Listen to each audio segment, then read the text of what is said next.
Welcome back everyone. We are here to discuss the chapter number 2 of economics. We have already discussed two sessions of this chapter and today we are going to discuss session number 3. We have discussed many topics before today and today we are going to discuss only one topic and it is the PQLI. Let's see what is it. तो आज का सबसे पहला हमारा topic है physical quality of life index, जिसे हम बोल सकते हैं शॉर्ट में PQLI। हमने आगे टू टॉपिक डिस्कस किए थे जो थे हमारे इंडिकेटर्स ऑफ डेवलपमेंट। उसमें हमने देखा था पर कैपिटा इनकम। पर कैपिटा इनकम से भी हम जान सकते हैं किसी कंट्री का डेवलपमेंट हुआ या नहीं हुआ है, और हमने देखा था नेशनल इनकम का। अब थर्ड देखना है फिजिकल क्वालिटी लाइफ इंडेक्स। अब एग्जाम के हिसाब से बहुत ही इंपॉर्टेंट टॉपिक है। तो सबसे पहले आपको एक क्वेश्चन आएगा कि what is physical quality of life index, क्या होती है। तो simple quality of life in human beings depends on the different types of goods and services that a person consumes. अब हमारी जो लाइफ है ह्यूमन बीइंग की, आप में ये सब आ जाते हैं उसमें, तो वो डिपेंड है किसके ऊपर। तो different types of goods and services that a person consumes, जो हम गुड्स एंड सर्विसेज कंज्यूम करते हैं उसके ऊपर हमारी लाइफ डिपेंड होती है। कैसे? The standard of consumption refers to the कौन से स्टैंडर्ड है। For example consumption of food, fuel and other non durable goods, ये सारी चीज़ हम कंज्यूम करते हैं डे टू डे लाइफ में। Consumption of durable and semi durable goods. अब यहाँ पर क्वेश्चन आता है what is durable goods and what is semi durable goods. Durable goods यानी लॉन्ग टाइम तक चल सके ऐसे गुड्स। फॉर एग्जाम्पल ले सकते हैं हम car, two wheeler, AC, TV। Semi durable goods यानी बहुत लॉन्ग टाइम तक वो नहीं चल सकते ऐसे गुड्स, जिसे हम बोल सकते हैं सेमी ड्यूरेबल गुड्स। थर्ड बताया गया consumption of services during a period of time by a person of और अ ग्रुप ऑफ पीपल। तो ये तीन चीज़ों जो सबसे ज़्यादा इंपॉर्टेंट है, हम लाइफ में डे टू डे लाइफ में कंज्यूम करते हैं हर रोज, शायद डायरेक्टली और इनडायरेक्टली। सबसे पहला था कंजप्शन ऑफ फूड, फ्यूल और other non durable goods. Means सबसे पहले आएगा non durable goods. Non durable goods यानी जो एक बार यूज करने के बाद खत्म हो जाते, दूसरी बार हम उसका यूज नहीं कर सकते, उसे बोल सकते हैं नॉन ड्यूरेबल गुड्स। सेकंड है durable goods and semi durable goods, और थर्ड बताया गया है सर्विसेज। तो तीन चीजों के ऊपर से हम physical quality of life index check करते हैं, यानी हमारी जो ह्यूमन लाइफ है उसको चेक करते हैं कि अगर ये तीनों चीजें हमारे पास प्रॉपरली है या नहीं है, तो इसके ऊपर से डिसाइड होगा physical quality life index of human being. These consumption standard और living standard determines the physical quality of life। तो इसके ऊपर से पता चलेगा कि किसी भी पर्सन की फिजिकल क्वालिटी कैसी है। आइए देखते हैं कैसे, डिटेल में देखते हैं। Aspects which are included in the physical quality of life index. ऐसे कौन कौन सी चीजें देखी जाती है जब हम फिजिकल क्वालिटी लाइफ इंडेक्स बनाते हैं ह्यूमन बीइंग का। तो the composition of goods and services consumed by an individual during a period of 1 year determines the physical quality of life. यहाँ पर किसी भी 1 year का पीरियड लिया जाता है, ऐसा नहीं कि लाइफ टाइम के लिए जो भी हमने यूज किया है वो सारी चीजें कंसीडर करते हैं। सिर्फ 1 year का पीरियड लेते हैं और 1 year में जो भी गुड्स एंड सर्विसेज हमने कंज्यूम की है उसके ऊपर से बनेगा हमारा फिजिकल क्वालिटी ऑफ लाइफ। चलो देखते हैं कौन कौन सी चीजें इंक्लूड करते हैं हम। सबसे पहले फूड। तो फूड में भी बहुत सारे अलग अलग टाइप के फूड आते हैं, लेकिन जिसमें से कैलोरीज कितनी मिलती है, प्रोटीन कितना मिलता है, फैट का प्रोपोर्शन कितना है, वो सारी चीज़ें देखी जाती हैं। तो उसका एक स्टैंडर्ड डिसाइड किया गया होता है। मान लो कैलोरी का 100, 200, 500, तो 500 कैलोरी अगर फॉर एग्जांपल मैं ले सकता हूँ पर डे, तो मेरी फिजिकल क्वालिटी अच्छी कहलाती है। अगर मैं उससे कम कैलोरीज का फूड ले पाता तो इसका मीनिंग यही हुआ कि मेरी जो फिजिकल क्वालिटी है वो ठीक नहीं है, या फिर जो भी स्टैंडर्ड डिसाइड हुआ उससे कम है। सेकंड बताया गया है health and medical services. Simple 1 doctor to population, यानी कितने लोगों की ये बस्ती में एक डॉक्टर है। फॉर एग्जांपल पर 1000 पॉपुलेशन पर एक डॉक्टर है, 2000 की बस्ती में एक डॉक्टर है, या फिर 3000 की, 5000 की। जितने ज़्यादा डॉक्टर्स उतनी फिजिकल हमारी जो हेल्थ एंड मेडिकल सर्विस है वो अच्छी कहलाएगी। Housing and clothing. सिंपल है नंबर ऑफ हाउसेस कितने हैं हमारे पास, average number of people living in each house. अब ऐसे भी घर होते हैं जहाँ पर एक घर में 5 या 7 मेंबर रहते हैं, और ऐसे भी घर हमें देखने को मिलेंगे जहाँ पर 10 या 15 घर भी मेंबर भी देखने को मिलेंगे आपको। दोनों की साइज सेम होंगी लेकिन नंबर ऑफ पीपल बहुत ही डिफरेंट होगा। तो वहां से भी डिसाइड होता है फिजिकल क्वालिटी हमारी कैसी है। अगर एरिया वाइज अगर लोग ठीक है, या फिर मान लो कि जो भी स्टैंडर्ड डिसाइड हुआ है कि 100 स्क्वायर फुट में 4 पर्सन होने चाहिए, तो 4 पर्सन अगर मान लो है तो हो सकता है कि उसकी फिजिकल क्वालिटी अच्छी है, लेकिन 4 से ज़्यादा है तो फिजिकल क्वालिटी अच्छी नहीं कह सकते। Education and entertainment, percentage of population getting primary secondary education, TV theatre etcetera, अगर ये सारी फैसिलिटीज है तो बोल सकते हैं फिजिकल क्वालिटी अच्छी है, अगर नहीं है तो बोल सकते हैं कि फिजिकल क्वालिटी अच्छी नहीं है। Next, transport communication and information services, इसमें क्या क्या आएगा? जो जो जिस जगह पर हम रहे वहाँ पर रोड की फैसिलिटीज है, रेलवे लाइन्स है, number of telephones per capita यानी कि पर पर्सन नंबर ऑफ टेलीफोन्स है, अगर ये सारी फैसिलिटीज मिल रही है तो इसका मीनिंग हो रहा है कि हमारी फिजिकल क्वालिटी अच्छी हो रही है। नेक्स्ट है एनर्जी पर, अब एनर्जी में पर कैपिटा एनर्जी कंजप्शन जो स्टैंडर्ड डिसाइड हुआ है कि पर पर्सन हमें कितना मेगावाट बिजली यूज करनी है, कितनी वाट कंजप्शन करना है, अगर इतना हम कंजप्शन कर पाते हैं तो हमारी फिजिकल क्वालिटी अच्छी है। Population having access to pure drinking water, अगर हमारे पास पीने के लिए प्योर ड्रिंकिंग वाटर आता है तो हम कंसिडर कर सकते हैं कि ये पर्सन है उसकी फिजिकल क्वालिटी अच्छी हो सकती है। एवरेज लाइफ एक्सपेक्टेंसी, अब लाइफ एक्सपेक्टेंसी यानी क्या? तो कोई भी बच्चा अगर पैदा होता है तब एक्सपेक्टेशन की जाती है कि वो बच्चा कितने साल तक जिएगा, तो वो एवरेज ही निकाली हुई होती है। अगर एवरेज लाइफ एक्सपेक्टेंसी अच्छी है तो हम बोल सकते हैं हमारे जो फिजिकल क्वालिटी अच्छी है। इन्फेंट मोर्टालिटी रेट, अब इन्फेंट मोर्टालिटी रेट यानी क्या? तो उसका मीनिंग यही होता है इन्फेंट मोर्टालिटी रेट यानी क्या कि कोई भी एरिया हो वहां पर 1000 जो बच्चे पैदा होते हैं 1 ईयर में, उसमें से कितने मर जाते हैं। तो 1 ईयर खत्म करने से पहले जो बच्चे मर जाएंगे उसे हम बोल सकते हैं इन्फेंट मोर्टालिटी रेट। तो रेट जितना भी कम होगा उतनी फिजिकल क्वालिटी हम अच्छी कह सकते हैं। यहाँ पर याद रखना जितना इन्फेंट मोर्टालिटी कम है उतनी लाइफ एक्सपेक्टेंसी अच्छी है। और लास्ट में बताया गया ड्रेनेज फैसिलिटीज, तो जहाँ पर आज अगर देखने जाए तो मोस्ट ऑफ जगह पर हम क्या देखने को मिलेगी? Drainage facility. तो सिर्फ ड्रेनेज फैसिलिटी होने से किसी की फिजिकल क्वालिटी अच्छी है नहीं कह सकते।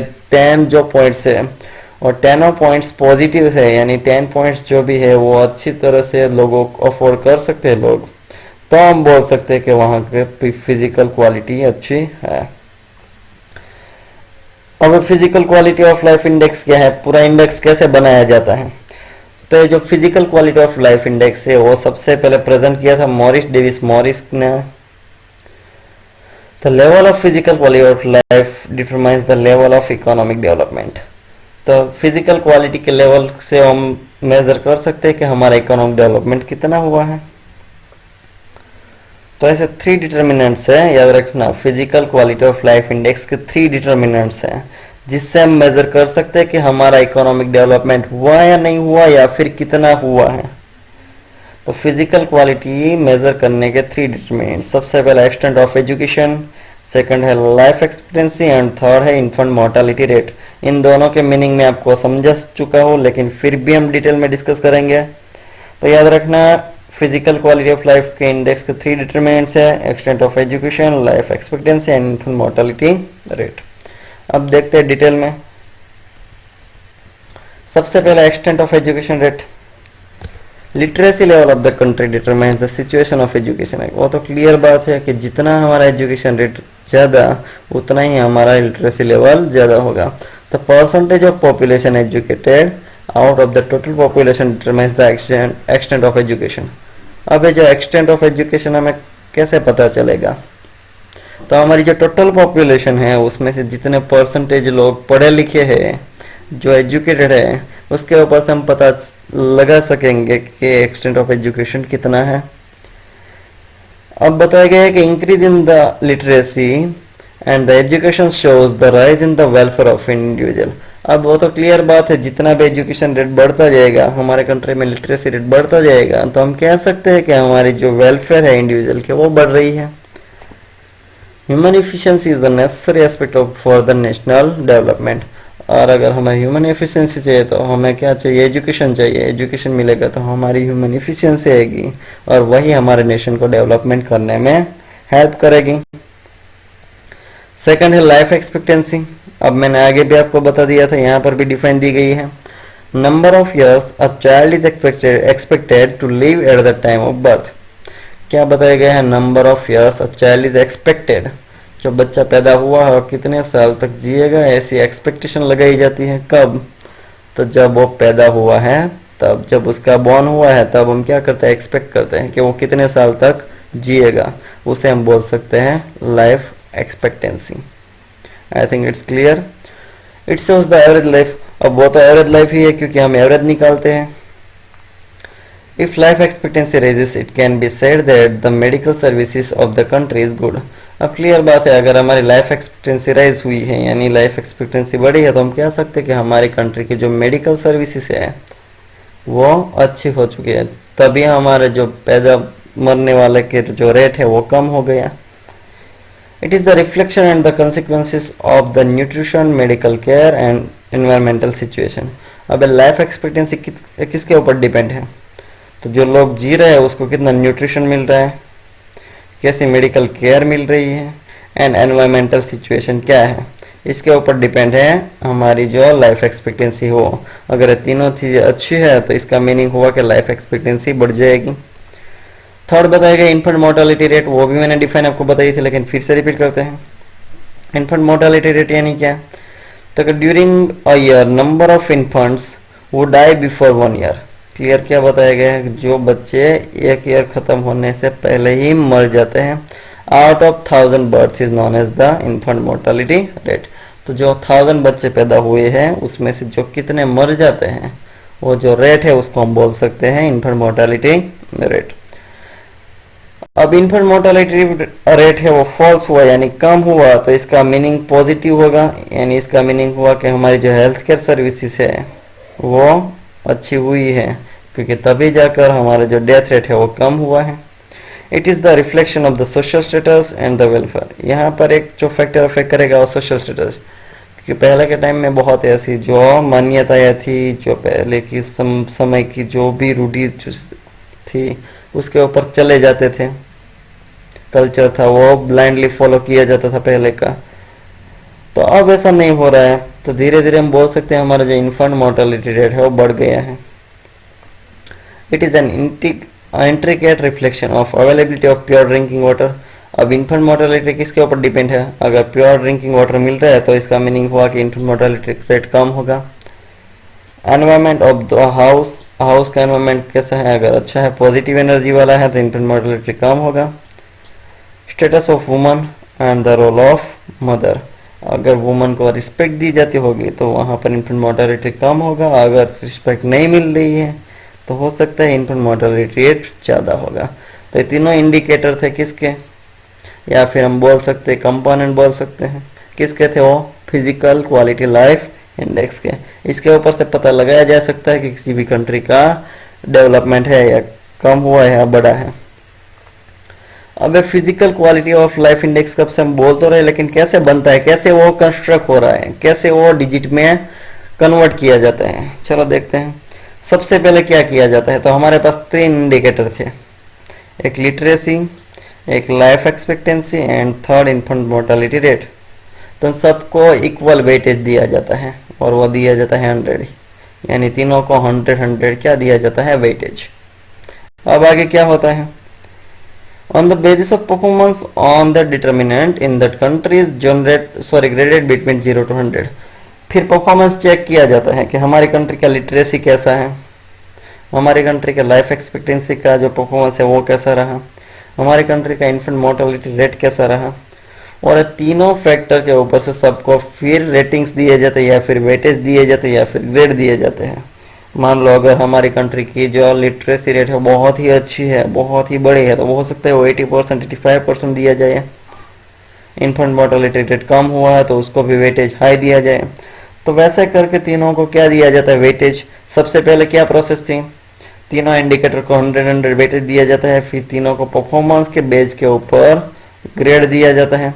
आगे क्या किया जाता है, a total of this grades of 3 factors are summed up, sorry यहाँ पर सम्ड अप लिखा है लेकिन वो होगा सम्ड अप। फिर तीनों का टोटल किया जाएगा। फॉर एग्जांपल लिटरेसी का 70 आया है, लाइफ एक्सपेक्टेंसी का 80 आया है और इन्फेंट मोर्टालिटी रेट का भी 70 आया है, तो कुल मिलाकर हो गया 70 70 140 प्लस 180, इसका मीनिंग हुआ 220। तो तीनों का टोटल किया मैंने और मुझे आंसर मिला 220। This total is divided by 3 और इस टोटल को आप डिवाइड कर देंगे 3 से, तो अप्रोक्सीमेटली 73% रहेगा। तो यानी हमारा जो क्वालिटी ऑफ लाइफ इंडेक्स है वो क्या है, 73%। This data so derived is identified as PQLI, और जो हमें डेटा मिला 73 वो हमारा होगा PQLI। आई होप के समझ में आ गया होगा कैसे हम PQLI फाइंड करते हैं। अब क्या क्या ध्यान में लेंगे जब हम physical quality of life index बनाएंगे। तो PQLI closer to 100 better is the performance of all the 3 indicators of PQLI of the country. अब क्लियर बात है, तीनों फैक्टर में हमने जो ग्रेड दिए हैं वो सारे ग्रेड अगर क्लोजर टू 100 है यानी 100 के नजदीक है तो हम बोल सकते हैं कि हमारा जो PQLI का परफॉर्मेंस है वो अच्छा है।